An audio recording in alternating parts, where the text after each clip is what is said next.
मशहूर शायर नुशूर वाहिदी कहते हैं, एक नज़र का फसाना है दुनिया, 100 कहानी है एक कहानी से। एक ऐसी ही कहानी जिसमें कई कहानियाँ छुपी हैं, मैं लेकर आई हूँ आपके लिए। कहानी का शीर्षक है शून्य। आवाज़ है डॉक्टर निर्मला रावत की। हरी राजन को ऑफिस की तरफ से मिला सेवक था। साहब जी वेलकम, मैंने घर अपनी तरफ से ठीक ठाक कर दिया है, खाना तैयार है, आप फ्रेश हो जाइए, मैं खाना लगा देता हूँ। नौकर चाकर, बड़ा सा बंगला एक आईएएस अधिकारी की शान की पहचान है, मगर राजन को यह सब बेरौनक लगता था। अभी भी जीवन में कोई खालीपन था जो बहुत समय से उसके साथ था। राजन ने बचपन में ही माँ को खो दिया था। माँ का ना होना एक शून्य, एक खालीपन सा हुआ करता है। हाँ, उसको शांति काकी ने काफी हद तक भरने की कोशिश की थी। शांति काकी जो आया थी उस घर में।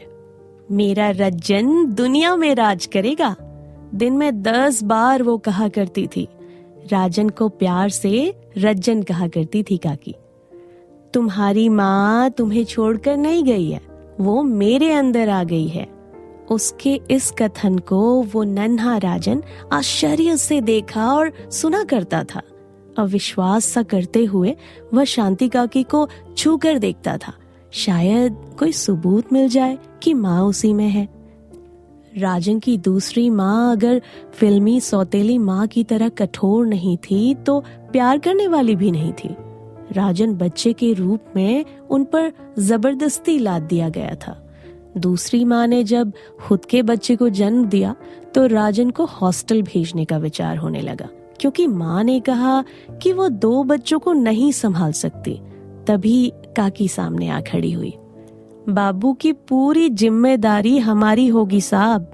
मेम साहब आप फिक्र न करें, मैं रज्जन के साथ साथ छोटे बाबा को भी संभाल लूंगी। दोनों बच्चों की देखभाल करते हुए काकी को ये एहसास था कि राजन को माँ की जरूरत ज्यादा है, क्योंकि छोटे बाबा को तो वो प्यार मिल ही जाता है। फिर जब कुछ 7 साल बाद राजन हाई स्कूल में था, काकी को उसका लापता पति लेने आ गया। इस दौरान वो किसी औरत के साथ रह रहा था, उससे एक बच्चा भी था उसको। उसकी मौत के बाद उसे अपनी पहली पत्नी यानी शांति की याद आ गई थी। औरत भी इस वर्ग में जैसे एक मोबाइल आइटम है, कभी भी ठोकर मार दो और कभी भी इस्तेमाल कर लो। जाते समय काकी बहुत रोई थी। राजन भी रोया था, जैसे उसके शरीर का कोई अंग उससे अलग हो रहा हो। काकी के जाने के बाद फिर वही शून्य। एक बार फिर से उसकी जिंदगी को एक खालीपन की सर्द बर्फ की चादर ने ढक दिया। एक ऐसा शून्य जो उसके वजूद की तहों में गहरे तक उतरकर समा गया। दोस्त, लड़कियां और लड़के आगे के जीवन में मिले, लेकिन कोई भी राजन के जीवन की इस कमी और अधूरेपन को शायद ही महसूस कर पाया हो। राजन के देहरादून में आते ही कई लड़कियों के विवाह के प्रस्ताव आने लगे। रिश्तेदार उसके पीछे पड़े थे। जिन रिश्तेदारों ने उसको कभी पूछा भी नहीं, अब उससे मिलने को बड़े ही आतुर थे। ये एक बड़े ओहदे की ताकत थी कि दूर दराज वाले भी उससे इतना अपनत्व महसूस करने लगे थे, या शायद दिखाने लगे थे। कहते हैं नारी प्रेम और सहनशीलता का दूसरा नाम है, और यही रूप राजन की कल्पना में उभरता था। कॉलेज के दिनों में भी जो लड़कियां उसके संपर्क में आई, उनमें सभी कुछ था, पर वही नहीं था जो राजन चाहता था। एक भौतिकतावादी युग में इससे ज्यादा मिल भी क्या सकता है। सभी को करियर की चाह, करियर माने पैसा और ज्यादा पैसा। वो देखता था, गहराई से महसूस करता था। पैसे की इस अंधी दौड़ में शायद खुद से व्यक्ति कितना दूर होता जाता है। ऑफिस में राजन की स्टेनो यशी कुछ फाइल्स के साथ खड़ी थी। अंदर आ सकती हूँ? हाँ, आ जाओ। फाइल्स पर सिग्नेचर होने के बाद यशी ने डरते डरते लोन की एप्लीकेशन राजन के आगे रख दी। सर 3 बार से ज्यादा हो गया है। नियमानुसार कोई 3 बार ही निकाल सकता है सर, मगर आपकी संस्तुति हो जाएगी तो ये 50,000 मुझे मिल जाएंगे। मेरे ससुर जी का डायलिसिस होना है। राजन ने अब उसको ध्यान से देखा। वो शादीशुदा है, मगर ऐसा कोई लक्षण नहीं है उसमें। सूना माथा, सूनी मांग और कलाइयों में 2 चूड़ियां। आपके पति क्या करते हैं? वे फौज में थे, अब नहीं है। घर में कौन कौन है? मेरे ससुर और 5 साल का मेरा बेटा। सास की डेथ कुछ साल पहले हो चुकी है सर। और कौन कौन है परिवार में? 2 देवर हैं और इसी शहर में अलग से अपने परिवारों के साथ रहते हैं। वो लोग पिता की जिम्मेदारी क्यों नहीं लेते? सारा बोझ तुम ही क्यों उठा रही हो? वो लोग प्राइवेट नौकरी में हैं, बमुश्किल अपने परिवार को पालते हैं। मेरी सरकारी नौकरी है, इसीलिए। राजन को ये व्यक्तित्व अनोखा लगा। यशी के बारे में उसको कुछ और जानने की इच्छा हुई। तुम्हारे माँ बाप? मैं उनसे कोई मतलब नहीं रखती हूँ। क्यों? वो लोग मेरी दूसरी शादी के लिए दबाव बनाते हैं, इसलिए मैं उनसे कोई मतलब नहीं रखती हूँ। तो उनकी बात मान लो। नहीं, मेरे ससुर जी को कौन देखेगा? मैं उन्हें इस तरह छोड़कर कैसे जा सकती हूँ? फिर मेरे एक बेटा भी है, यही मेरी दुनिया है। ठीक है, लोन मिल जाएगा, कहकर राजन फाइलों में खो गया। लेकिन बीच बीच में यशी का चेहरा उसके सामने आता रहा। दिन भर की थकान के बाद राजन शाम को मेडिटेशन के लिए बैठता था। उसके बाद शाम को चाय की चुस्कियों के साथ वो हरी से बतियाता था। उसने पूछा, तुम कभी छुट्टी नहीं लेते हो? घर की याद नहीं आती क्या? क्या खाक याद आएगी साहब। पत्नी दिन भर गुस्सा करती है, लड़ती झगड़ती है। माँ उसे बोझ लगती है, कहती है सगी माँ होती तो सेवा करती, सौतेली की क्यों करूं? माँ को कुछ भूलने की बीमारी हो गई है, अल्जाइमर। हाँ साहब, वही। इस कचकच से तो यहीं रहना भला है। तो हरी की माँ सौतेली है, राजन को पता चला। घर कहाँ है? राजन ने पूछा। यहाँ से करीब 20 किलोमीटर दूर पड़ता है साहब। बच्चे? बच्चे नहीं है साहब, बस 2 लड़कियां हैं। अरे, तो लड़कियां बच्चों में नहीं आती क्या? नहीं साहब, मेरा मतलब लड़के नहीं हैं, हरी ने भोलेपन से कहा। राजन सोचने लगा, इस वर्ग की मानसिकता भी अजीब है। लड़का न होने का दुख, यही सब पढ़े लिखे तबके में भी तो देखता है वो। हर घर का यही रोना है। हर समय कोई न कोई क्लेश, आपसी समझ की कमी, फिर चाहे अमीर हो या गरीब। रिश्तों को सहेजना, संवारना शायद ही इंसान कभी सीख पाया है। तभी उसको यशी का ख्याल आया। अपने ससुर के प्रति, अपने कर्तव्य के प्रति गंभीर। दुनिया बहुत ही विचित्र है। चिड़ियाघर में तरह तरह के जानवर होते हैं, वैसे ही इस दुनिया में भी अजीबोगरीब इंसान हैं। राजन का बंगला ऑफिस के पीछे ही था। आज उसकी तबीयत ठीक नहीं थी, इसलिए उसने फाइल्स घर पर ही मंगवा ली थी। यशी उसके सामने बैठी हुई थी और फाइल्स खोलकर उसके सामने रख रही थी। हरी ने पूछा, सब खाना क्या बना दूं? नहीं, खाने की इच्छा बिल्कुल नहीं है साहब, आपने कल से कुछ भी नहीं खाया है। राजन ने फिर दोहराया कि उसको खाने की बिल्कुल इच्छा नहीं है। यशी सुन रही थी। मैं आपके लिए खिचड़ी बना देती हूँ, ये आपको जरूर फायदा करेगी। इससे पहले कि राजन उसको मना करता, हरी एकदम बोल पड़ा, हाँ आप बना दीजिए, साहब ने कल से कुछ नहीं खाया है। यशी उठी और किचन में चली गई। थोड़ी देर बाद वो कुछ बनाकर लाई और डाइनिंग टेबल पर खाना लगा दिया। राजन ने बेमन से खाना शुरू किया।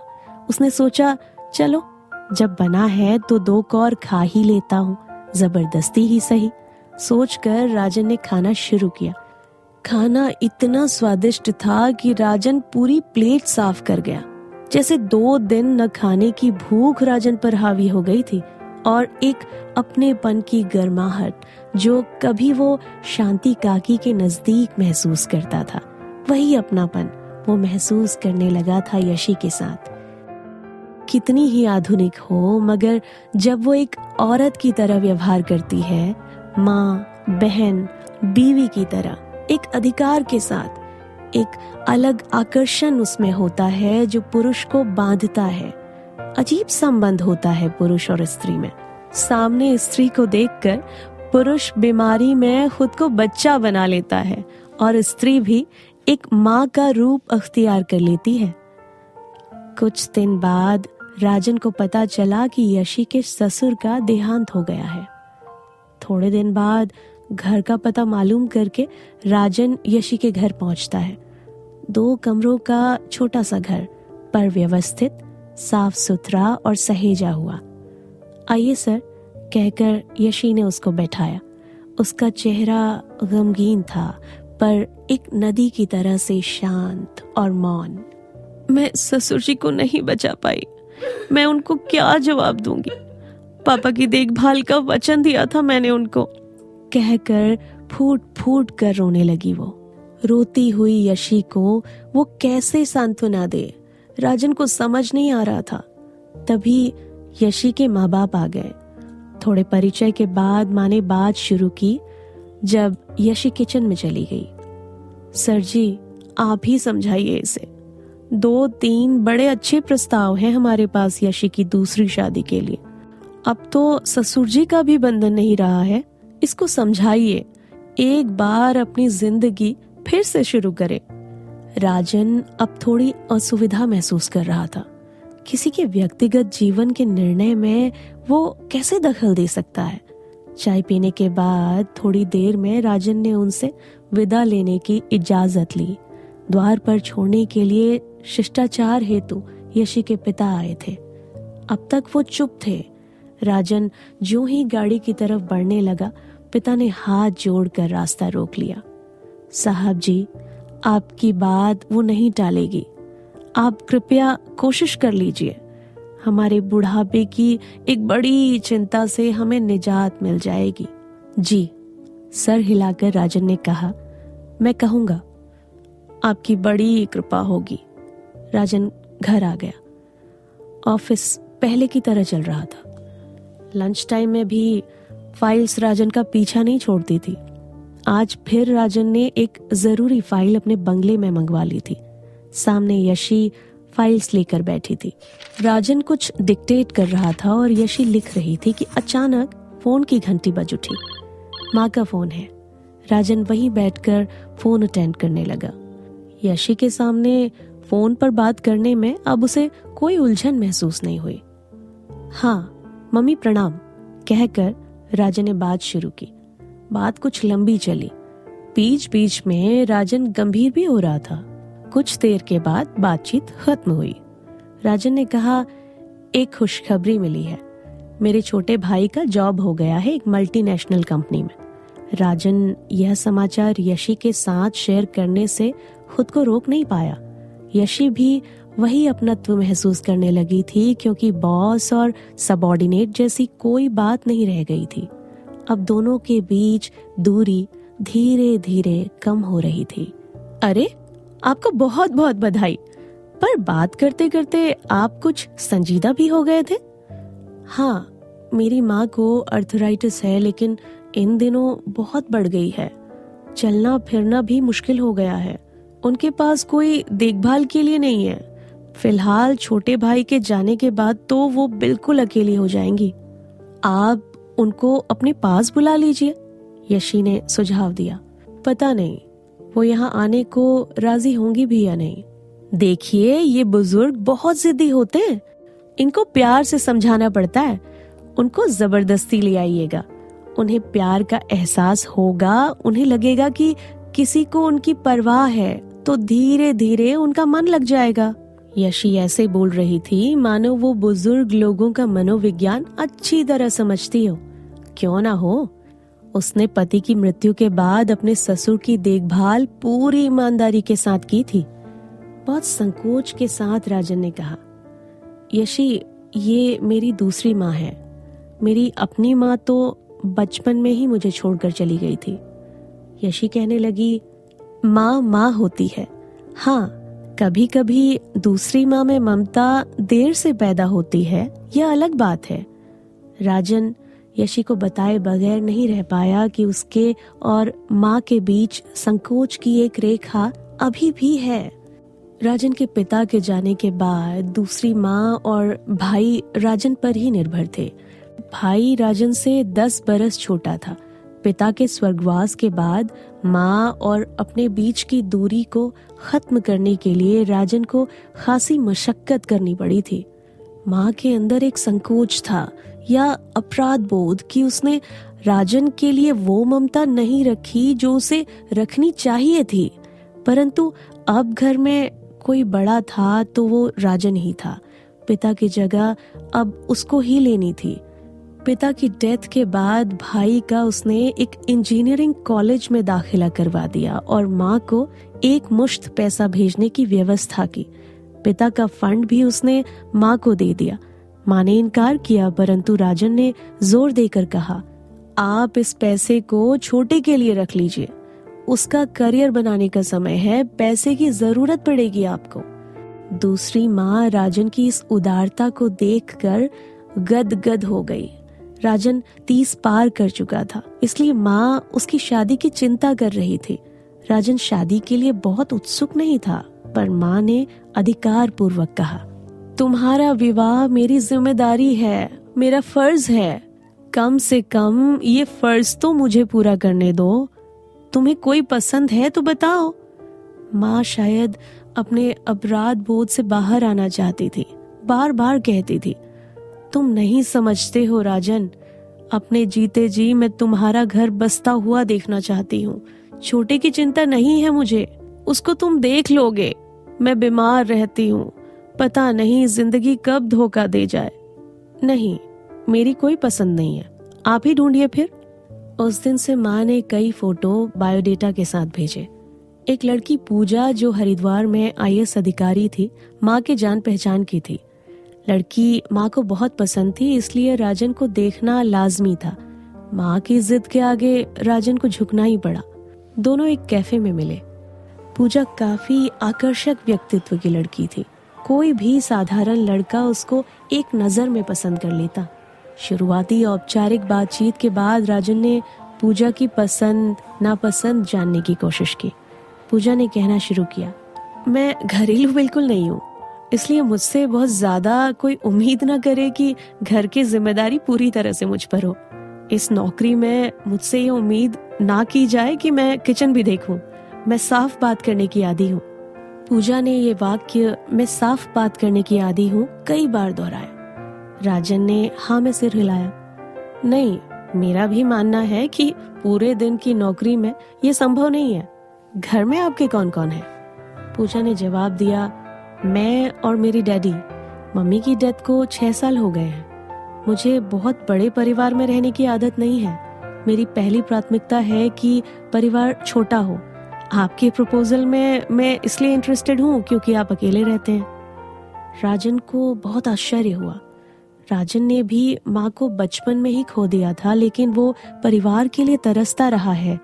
और ये पूजा जिसने अपनी माँ को खोया है, लेकिन इसको भरे पूरे परिवार की कोई चाह नहीं है। दोनों किस कदर जुदा हैं। राजन ने कहा, लेकिन मेरी माँ है। छोटा भाई चला जाएगा तब मैं माँ को अपने साथ ही रखूंगा। वो अब ज्यादा बीमार रहने लगी है। पूजा ने आश्चर्य से पूछा, लेकिन आंटी तो ऐसा कुछ भी नहीं कह रही थी। मेरी बहुत लंबी बात हुई उनसे। वो नहीं कह रही हैं, लेकिन मैं उनको एकदम अकेला तो नहीं छोड़ सकता हूँ। लेकिन आप वहाँ एक नौकर और फालतू रख दें, वो भी माँ की देखभाल कर सकता है। राजन ने नाराजगी से कहा, नौकर बच्चों की जगह तो नहीं ले सकते हैं। आप जिंदगी को बहुत इमोशनली लेते हैं। मुझे पता चला है कि वो आपकी सगी माँ नहीं है। बातों का दौर इस मोड़ पर आकर रुक गया। राजन जिस सौतेलेपन को खत्म करने की कोशिश कर रहा था अपने और माँ के बीच, इस सौतेलेपन की दीवार को तोड़ना चाहता था। ये लड़की तो उसको और मजबूत करने की कोशिश कर रही है। राजन समझ गया दोनों की सोच में एक मूलभूत अंतर है। राजन दो किनारों के बीच एक पुल बनाने की सोच रखता है, एक प्रेम का पुल बनाकर दो किनारों को मिलाने की कोशिश करता है, और पूजा एक दीवार की तरह सिमटने की, अलग होने की कोशिश करती है। एक झटके से राजन उठ गया। वो मेरी माँ है। माँ क्या होती है, कितनी जरूरी होती है, कितना जरूरी होता है उसका होना। पता नहीं आपने माँ को खोकर ये क्यों नहीं महसूस किया। राजन चलने के लिए तैयार हो गया, तब पूजा को उसका ये व्यवहार अप्रत्याशित लगा। पूजा ने फिर कहा, ठंडे दिमाग से सोचिए इस बारे में। सॉरी कहकर राजन सीधा कैफे से बाहर निकल गया। कितनी स्वार्थी हो गई है दुनिया। इस सन की स्वार्थी मानसिकता से ही उसे नफरत थी। परिवार के लिए वो हमेशा से तरसता रहा। परिवार में बहती प्रेम की ऊष्मा, आपसी लगाव की कमी उसने बहुत गहराई से महसूस की थी। तब उसको शांति काकी की याद आई, जो कोई भी खिलौना या खाने की चीज छोटे भाई के साथ साझा करने को कहती थी। दोनों भाइयों के बीच प्यार का रिश्ता कायम करने की कोशिश करती थी, जिसमें वो सफल भी हुई। छोटा भाई भी राजन के लिए आदर और प्रेम रखता था। दिन गुजर रहे थे। कुछ दिन बाद राजन के बचपन का दोस्त सुधांशु आया हुआ था। राजन को मालूम हुआ था कि उसकी पत्नी की हाल ही में डेथ हुई है। दोनों की बहुत देर बातें होती रहीं, परंतु सुधांशु ने एक बार भी अपनी स्वर्गीय पत्नी का कोई जिक्र नहीं किया। चंद महीने ही तो हुए हैं उसको गए हुए। बातों से एकदम सामान्य लग रहा था। वही बात बात में हंसना, शायद तभी वो आगे के भविष्य के लिए तैयार था। ठीक भी है, अतीत को भूलकर आगे बढ़ना एक नई उम्मीद के साथ कोई बुरा तो नहीं है। सुधांशु जैसे लोगों को ज्यादा सोचना नहीं पड़ता है, परंतु राजन जैसे लोग बार बार पीछे मुड़कर देखते हैं, अतीत के झरोखे से झांकते रहते हैं। सुधांशु मैकेनिकल इंजीनियर था किसी मल्टीनेशनल कंपनी में। जीवन के प्रति नजरिया भी मैकेनिकल था उसका, जिसमें संवेदनाएं, भावनाएं नदारद थी। राजन सोच रहा था वो खुद कभी भी इतना कैलकुलेटर नहीं हो सकता है जीवन में। डिनर के बाद दोनों बैठकर बातें कर रहे थे। सुधांशु ने बताया कि शादी करके वो घर बसाना चाहता है।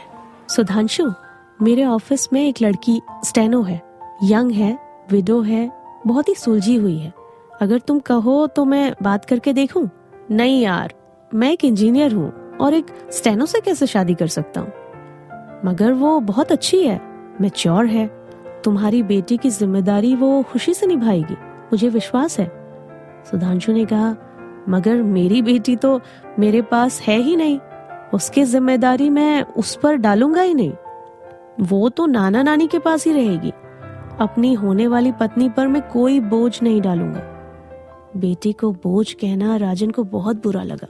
उसने तर्क दिया, कल को अगर नाना नानी मना कर दे तब? उस लड़की के एक बेटा है, तुम्हारा परिवार पूरा हो जाएगा।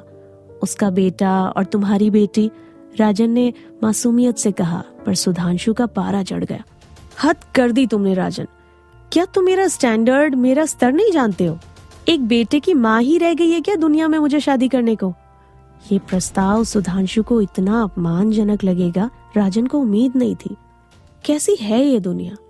औरत से इतनी अपेक्षाएं, दोहरे मानदंड कैसे हैं? पुरुष को बच्चे वाली औरत नहीं चाहिए, उसका बच्चा पुरुष को स्वीकार्य नहीं है, परंतु औरत से ये अपेक्षा करता है कि वो उसकी औलाद को स्वीकार करे। सच में पुरुष कितना स्वार्थी होता है। औरत उसकी हर सुविधा का ख्याल रखने वाली एक प्राणी है, इससे ज्यादा कुछ नहीं। आज छुट्टी के दिन राजन ने घर पर ही जरूरी फाइल्स मंगवा ली थी। एक बड़ी पोस्ट पर काम करने का दबाव ऐसा ही होता है। यशी फाइल्स लेकर बैठी थी। आज उसके साथ उसका बेटा भी था। सर, इसकी तबीयत ज्यादा खराब थी और मुझे छोड़ नहीं रहा था ये। राजन समझ रहा था एक औरत की विवशता, और उसमें भी एक अकेली औरत। कुछ लोगों के भाग्य में संघर्ष ही होता है। कुछ और फाइल्स यशी लाना भूल गई थी। जब उन फाइल्स को लेने के लिए यशी ऑफिस मोनू को लेकर जा रही थी, तब राजन ने कहा, इसको यहाँ छोड़ दो, हरी बहला लेगा, तुम जाओ। यशी के जाने के बाद राजन मोनू से बात करने लगा। मोनू भोलेपन से सब बता रहा था। घर पर अच्छा नहीं लगता है, दद्दू के बिना अच्छा नहीं लगता है, दद्दू और पापा आसमान में चले गए हैं। नानी कहती है जब नए पापा आएंगे तो सब अच्छा हो जाएगा। एक गहरी उदासी उसके चेहरे में दिखाई दे रही थी। राजन को लगा जैसे थोड़ी देर के लिए मोनू का चेहरा गायब हो गया है, या फिर उसका अपना बचपन उसके चेहरे में दिखाई दे रहा था। वही उदासी, निराशा और लाचारी। वैसे किसी के भी व्यक्तिगत जीवन या व्यक्तिगत निर्णयों में राजन को हस्तक्षेप पसंद नहीं था, पर अब वो मजबूर हो गया था।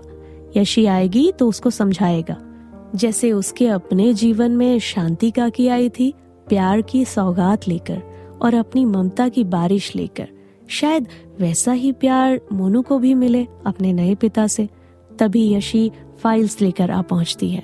यशी ने कहा, ये बहुत बोलता है, बड़ी जल्दी दोस्ती कर लेता है। हरी, मोनू को अंदर ले जाओ, राजन ने हरी से कहा। फिर हरी मोनू को अंदर ले गया। यशी, मोनू बहुत अकेला हो गया है, उसके अंदर एक इनसिक्योरिटी आ गई है, कभी सोचा है तुमने? यशी का जवाब, समय के साथ सब कुछ ठीक हो जाएगा, ठीक करने से ठीक होगा। अभी मोनू छोटा है, उसके जीवन में जो कुछ भी नया आएगा वो उसे स्वीकार्य होगा। एक शून्य जो वो महसूस करता है, मैंने भी महसूस किया है बचपन में। यशी ने उसी तटस्थता से जवाब दिया, मगर मेरे जीवन में कोई अभाव, कोई खालीपन नहीं है। यशी, तुम्हारे माँ बाप ठीक कहते हैं, जीवन बहुत लंबा है। शायद एक बहुत अच्छा जीवन तुम्हारा इंतजार कर रहा हो।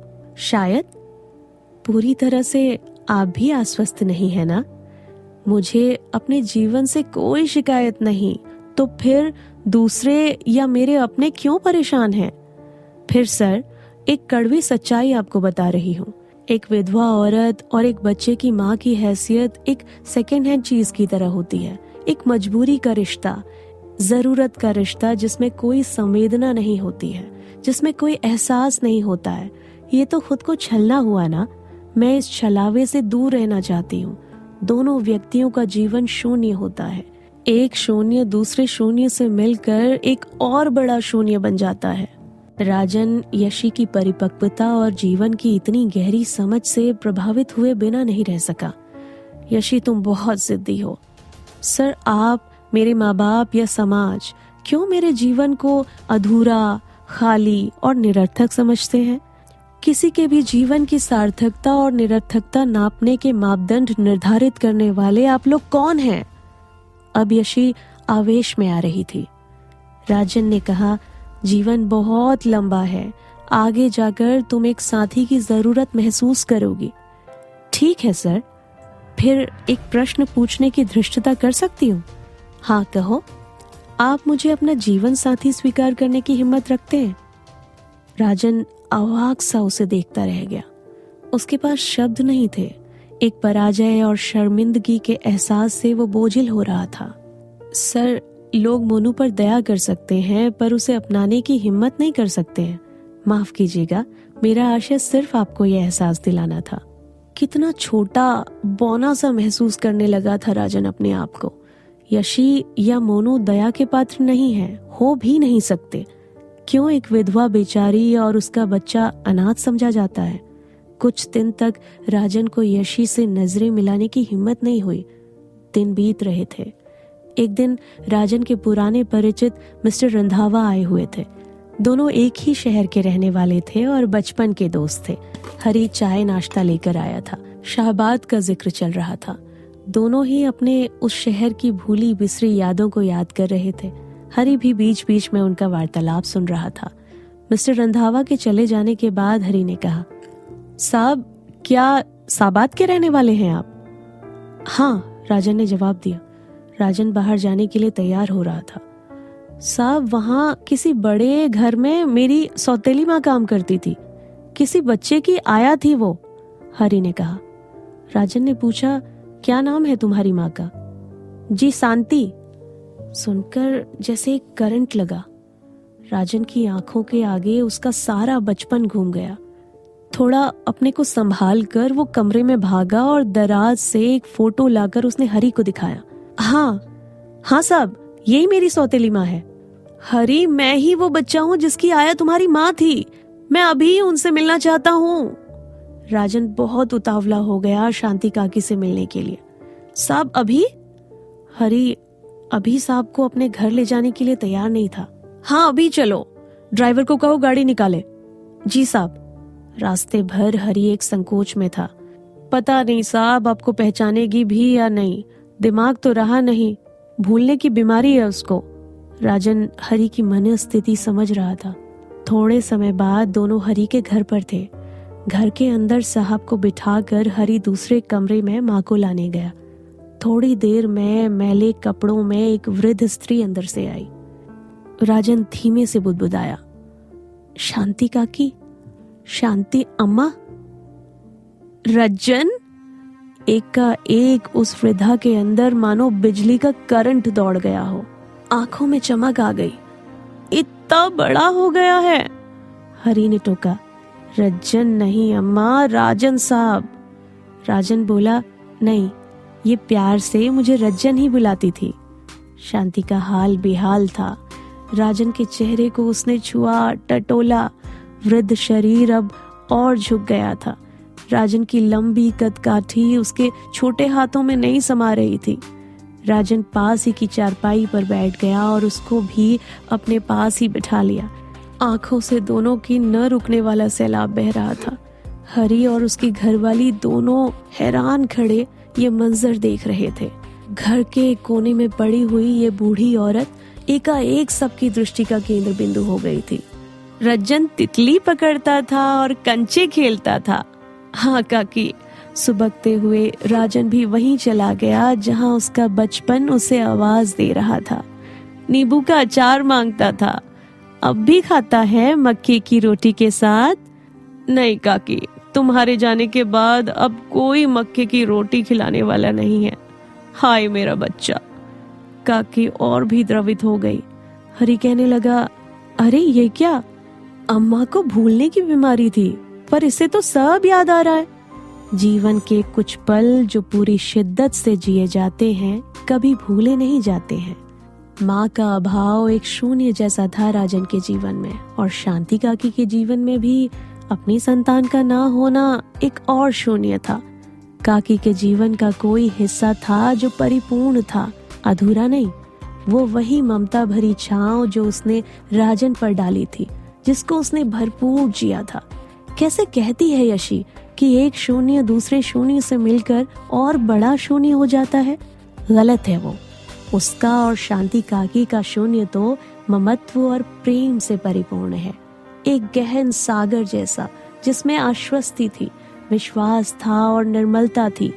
काकी से मिलन ऐसा ही था जैसे उसके शरीर का ही कोई अंग उससे मिल गया हो। काकी, आप मेरे साथ चलो, मेरे साथ रहोगी, राजन ने आग्रह किया। न बेटा, बरसों से यहाँ रह रही हूँ और अब तेरी सेवा करने के लायक भी नहीं रही। शादी के बाद बहू को मेरे पास लेकर जरूर आना।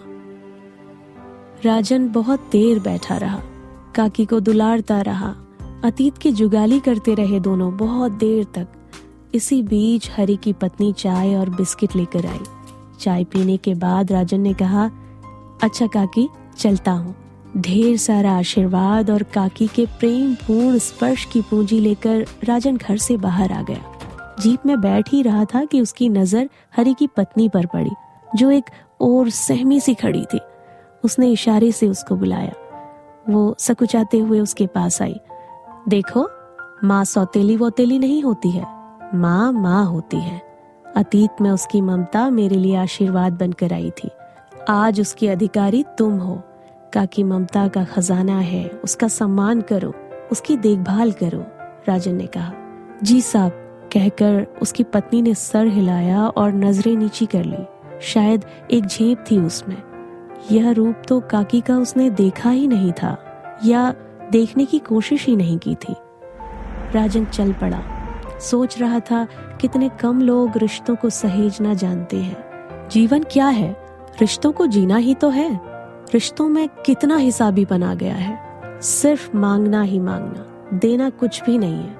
मैं कितना प्यार दूं या दे सकता हूँ ये सोचने का विषय नहीं है। कितना प्यार दूसरा मुझे दे रहा है ये ज्यादा जरूरी हो गया है। एक निश्चल निर्विकार प्रेम कल्पना का ही विषय है शायद। लेकिन नहीं, राजन गलत सोचता है। यशी जैसे लोग भी हैं, भले ही कम हैं। सब घर की तरफ ही चलना है? ड्राइवर ने पूछा। नहीं, राजपुर रोड ले चलो, यशी मैडम के घर, कुछ निश्चय करते हुए राजन ने कहा। हाँ, आज वो जा रहा है यशी के इस सवाल का जवाब देने। क्या आप मुझसे विवाह करेंगे? और जवाब तैयार था। अब कोई दुविधा नहीं थी और उसे कोई हिचक भी नहीं थी। और सोचते सोचते एक मुस्कुराहट राजन के चेहरे पर छा गई। आज वो यशी को बताएगा कि शून्य का अर्थ महज खालीपन नहीं होता है। शून्य में अपने अंदर विराट को समाहित करने की शक्ति होती है। वो महासमंदर की तरह असीम है, विस्तृत है, अपरिमित है और अनंत है। बस यही थी आज की कहानी। ऐसी ही कहानियां सुनने के लिए हमारे चैनल को जरूर सब्सक्राइब कीजिए और हमारी कहानियों को लाइक और शेयर कीजिए।